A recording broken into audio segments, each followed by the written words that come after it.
Permanent hair removal at Anus. Flat 25% off. Call 970-389919. నమస్తే, welcome back to IT media. నేను మీ ఝాన్సీ. జనరల్గా మన Indian food ప్రకారం చక్కగా కడుపు నిండా భోజనం చేసేవాళ్ళు ఇంతకుముందు. లేదా ఒక పెళ్లి భోజనానికి వెళ్ళినా కానీ ఈరోజు తృప్తిగా భోజనం చేశాను అన్నప్పుడు గ్యాసెస్ ఫామ్ చేస్తూ ఉంటారు. మన ఇంట్లో చూస్తూ ఉంటాం, పెద్దవాళ్ళు అయితే చాలా సౌండ్తో చేస్తూ ఉంటారు, చక్కగా అందరు కూర్చొని నవ్వుకుంటారు కూడా. బట్ అదే అపాన వాయువుని మనం ఒక ఆఫీస్లోనో లేకపోతే బయట ప్రైవేట్ పబ్లిక్ ప్లేసెస్లో చేసినప్పుడు చాలా ఇన్కన్వీనియంట్గా ఫీల్ అవుతాము. దానివల్ల మన కాన్ఫిడెన్స్ కూడా లాస్ అవుతుంది. జనరల్గా ఎవరైనా మనం గ్యాసెస్ ఫామ్ చేస్తున్నప్పుడు విన్నారు అంటే అది మన కాన్ఫిడెన్స్ చాలా దెబ్బతీస్తుంది. మరి ఈ అపాన వాయువు అంటే తెలుగులో పిత్తడం కానివ్వండి, ఈ ఇష్యూ అనేది అసలు కరెక్టేనా, మనకు ఆరోగ్యపరంగా ఇది మంచిదా కాదా, ఈ విషయం తెలుసుకుందాము. ప్రస్తుతం అంతా ఉన్నారు జనరల్ ఫిజిషియన్ శ్రీనివాస్ గారు. నమస్తే అండి. సార్, అంటే జనరల్ థింగ్, ఇప్పుడు మనం ఆఫీస్లో మన కొలిగే ఉన్నారనుకోండి, ఎంబరాసింగ్గా ఉంటుంది. ఇప్పుడు చాలా మంది ఆపుకుంటూ ఉంటారు, దానివల్ల గ్యాసెస్ ఫామ్ అవుతాయి అని చెప్తూ ఉంటారు. మరి ఒక మనిషి ఇట్లా ఫర్ట్ చేయడం, ఈ అపాన వాయువుని రిలీజ్ చేయడం ఆరోగ్యానికి మంచిదా కాదా? డెఫినెట్లీ అపాన వాయువు అంటేనే ఏంటంటే దాని పేరులోనే వాయువు అంటేనే చలనం ఉన్నది.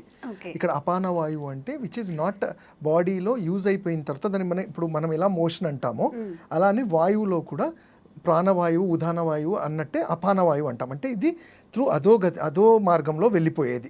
సో దాన్ని ఒక చలనం అంటే గాలి కూడా బాడీలో నుంచి ఆ గ్యాసెస్ రిలీవ్ చేసుకోవడం అనేది చాలా మంచి పద్ధతి అండ్ ఇది హెల్దీ సిమ్టమ్గానే కన్సిడర్ చేస్తాం. కాకపోతే ఏంటంటే మీరు అన్నట్టు ఇది ఒక సోషల్గా చూసుకుంటే నలుగురిలో ఉన్నప్పుడు ఆ ఫార్టింగ్ అన్నప్పుడు చూసినప్పుడు ఎస్ ఎంబరాసింగ్ మూమెంట్తో కాన్ఫిడెన్స్ కూడా తగ్గుతారు. బట్ అది మన తెలుగులో చెప్పినట్టు ఏదైనా అతివృష్టి అనావృష్టి అంటాం చూడు, ఫార్టింగ్ చేయకుండా బాడీలో గ్యాసెస్ అలా నింపుకోవడం వల్ల ఇతరత్ర ప్రాబ్లమ్స్కి అది మనం వెల్కమ్ చెప్పినట్టు అవుతాం. ఎందుకంటే ఎప్పుడైతే గ్యాసెస్ అనేది రిలీవ్ చేయాలి, మనం చూస్తే పైనుంచి వస్తే మనం బర్పింగ్స్ అంటాం, బెల్చింగ్స్ అంటాం, అలానే త్రూ యానల్ ద్వారా వచ్చేదాన్ని మనం ఫార్టింగ్ అంటాం. సో ఇవి ప్రాపర్ గ్యాసెస్ అనేది రిలీవ్ అయితేనే మన సిస్టమ్ అనేది ప్రాపర్గా ఉంటుంది. సో దీనికి మనము ఏదో అనారోగ్యమా ఎక్కువ ఫార్టింగా తక్కువ అని కాకుండా ఫార్టింగ్ అనేది ఇట్స్ నార్మల్ థింగ్. కాకపోతే ఇది పెద్దవాళ్ళనే కాదు, మీరు చూస్తే చాలా చిన్నపిల్లల్లో చాలా ఎక్కువగా వస్తుంటుంది. ఎందుకంటే వాళ్ళకి అప్పుడే చిన్నపిల్లలకి ఫుడ్ స్టార్ట్ చేయటము, మనము పాల తర్వాత నీళ్లు ఇవన్నీ ఇచ్చినప్పుడు ఏంటంటే వాళ్ళ ఇంటెస్టైన్స్లో గ్యాసెస్ ఫామ్ అయ్యి సొంతంగా బాడీ అంతటా అదే రిలీవ్ చేసుకుంటూ ఉంటుంది. సో అక్కడ వరకు అయితే తప్పులేదమ్మా ఇది. కాకపోతే ఎక్కువ అయిపోయినప్పుడు అంటే గ్యాసెస్ బాడీలో ఎక్కువ అయిపోతుంది అంటే దానికి కారణం కూడా మనం తీసుకునే ఫుడ్ ఉండొచ్చు, మనం అసలు ఎక్సర్సైజ్ చేయకుండా బాడీలో సెడెంటరీ లైఫ్ స్టైల్ లీడ్ చేసినప్పుడు కూడా ఇలాంటివి వస్తుంటాయి.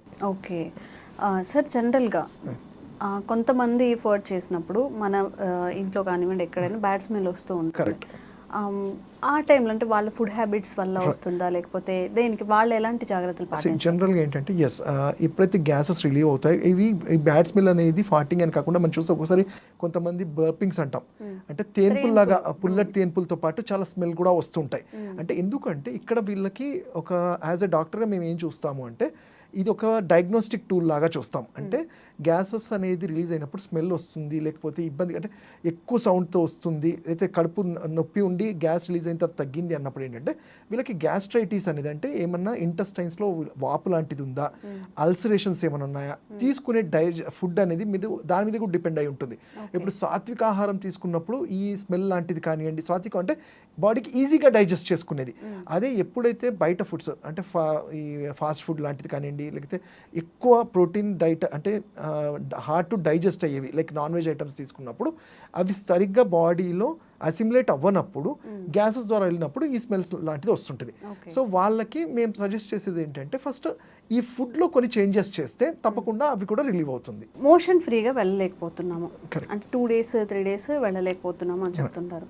అండ్ ఆఫీస్ టైంలో ఇప్పుడు మనం ఎప్పుడైతే స్టార్ట్ అవుతామో అంటామో అప్పుడు వెళ్ళాల్సి వస్తుంది, లేకపోతే అన్ఈవెన్ టైమ్స్లో వెళ్ళాల్సి వస్తుంది అని చెప్పి ఆ టైంలో ఎక్కువగా ఫర్టింగ్స్ రావడం, ఆఫీస్లో మరి వాష్రూమ్కి వెళ్ళిన సౌండ్స్ బయటకు వినిపిస్తే అది ఇబ్బందికరంగా ఉంటుందని ఇవే కొన్ని కామెంట్స్ వచ్చాయి. Right. సో ఇది ఎలా చూడొచ్చు మనం? See, ఎప్పుడంటే అప్పుడు టైమింగ్ దానికి లేకుండా. ఇప్పుడు అది హెల్త్ పరంగా ఇబ్బంది అయినప్పుడు వాటిని ప్రాపర్గా సైడ్ ఎఫెక్ట్ లేకుండా ట్రీట్మెంట్ చేయడం అనేది ఎక్కడైనా అది సహజమే. అంటే ఇప్పుడు అది ఇబ్బంది అవుతుంది, దానివల్ల వాళ్ళ హెల్త్ కూడా ఉందన్నప్పుడు దాన్ని ట్రీట్ చేయాల్సిందే. మీరు చూస్తే ఫారెన్లో కొన్ని కంపెనీస్లో ఫాట్ రూమ్ అనేది కూడా స్టార్ట్ అయింది, ఎందుకంటే వాళ్ళు అంత కాన్షియస్ ఉన్నారు. అంటే ఈ అపాన వాయువు వచ్చినప్పుడు ఆపకూడదు అనేది, అంటే మన కల్చర్లో మనకున్న కన్నా అడ్వాన్స్డ్గా వాళ్ళు ఉన్నారు.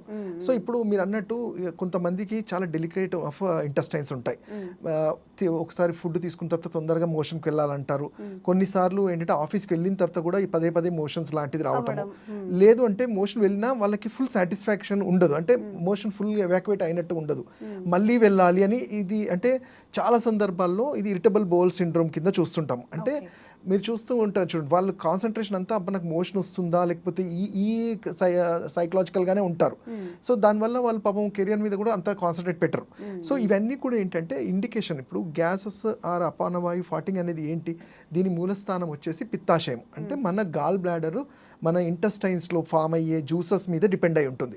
అవి ఎలా ఫామ్ అవుతుంది, మనం సరిగ్గా ఫుడ్ తీసుకొని ఈజీగా డైజెస్ట్ అయ్యి తీసుకొని ప్రాపర్ టైమింగ్కి తీసుకుంటే నార్మల్గా మోషన్తో పాటు గ్యాసెస్ కూడా రిలీవ్ అయిపోతుంది, అది మనకి ఇబ్బంది ఉండదు. బట్ ఎప్పుడైతే మన ఫుడ్లో చేంజ్ చేస్తాం, అంటే మీరు చూడండి ఈ హరీవరీ లైఫ్ స్టైల్లో బ్రేక్ఫాస్ట్ స్కిప్ చేయటము, లంచ్ స్కిప్ చేయటము, లేదంటే ఒకేసారి ఎక్కువ తినేయటము, లేట్ నైట్స్ తినటము, సో ఈ ఆల్కహాల్ ఇలాంటివన్నిటిని మనం క్లబ్ చేసేసరికి మన ఇంటెస్టైన్స్, మన మెటబాలిజం అనేది ఎక్కడో ఒక చోట దెబ్బతిని అది మనకి ఇలాంటి సిమ్టమ్స్ లాగా చూపెడుతుంది. సో వాళ్ళకి ఏంటంటే, కాకపోతే మామూలుగా చెప్పేది అంటే మనము ఆ అపాన వాయువును రిలీవ్ చేయడం అనేది చాలా ఉత్తమం. కానీ మీరు అన్నట్టు ఒకవేళ అది ఎక్కువ ఇబ్బంది పడుతుంది అన్నప్పుడు దానికి కారణాలు నేను ఇంతకుముందు చెప్పినట్టు మన ఫుడ్డా, మన లైఫ్ స్టైలా, మన మెటబాలిజం అనేది తెలుసుకోగలిగితే సింపుల్ ట్రీట్మెంట్స్, సింపుల్ ఇంట్లో దొరికే చిట్కాలు. ఫాటింగ్కి మేము చెప్పేది కూడా ఏంటి, మనకి ఇంట్లో దొరికే ఇంగువ అంటాం, దాన్ని కాస్త చప్పరించడము, ధనియాల్ని కషాయంలాగా చేసుకోవడం వల్ల బాడీలో పెరిగే వాతము, ఈ పైత్యం అంటాం, వేడి కూడా తగ్గి గ్యాసెస్ కూడా రిలీవ్ అవుతాయి. సార్ జనరల్గా ఏ డిసీజ్ వచ్చినా ఏదొచ్చినా మనం తిరిగి ఫుడ్ దగ్గరికే వస్తూ ఉంటాం. మరి ఇప్పుడు ఇట్లా ఫాటింగ్ సమస్యలు కానీ మోషన్ ఫ్రీ కావట్లేదు, ఈ సమస్యలు ఉన్నప్పుడు ఫుడ్ హ్యాబిట్స్లో ఎలాంటి చేంజెస్ చేసుకుంటే ఫస్ట్ చేయాల్సిందే ఫుడ్ హ్యాబిట్స్ అంటాము నిజంగా. ఎందుకంటే ఇక్కడ నేను ఇంతకుముందు చెప్పినట్టు బాడీలో గ్యాసెస్ పెరిగిపోయినప్పుడే మనం అది అనేవియన్గా ప్రొడ్యూస్ అవుతుంటుంది. కాబట్టి ఆ గ్యాసెస్ని కంట్రోల్ చేయాలి, బాడీలో అసిమిలేషన్ అండ్ మెటబాలిజం కరెక్ట్గా ఉండాలంటే అన్ని రకాల ఫ్రూట్స్, ఎందుకంటే వీటిలో హై ఫైబర్ ఉంటుంది. కాబట్టి ఫైబర్ ఎప్పుడైనా ఏం చేస్తుంది, బాడీలోది క్లీన్స్ చేయడానికి, అంటే బాడీ నెట్టేయడానికే చూస్తుంది, క్లీన్ చేయడం.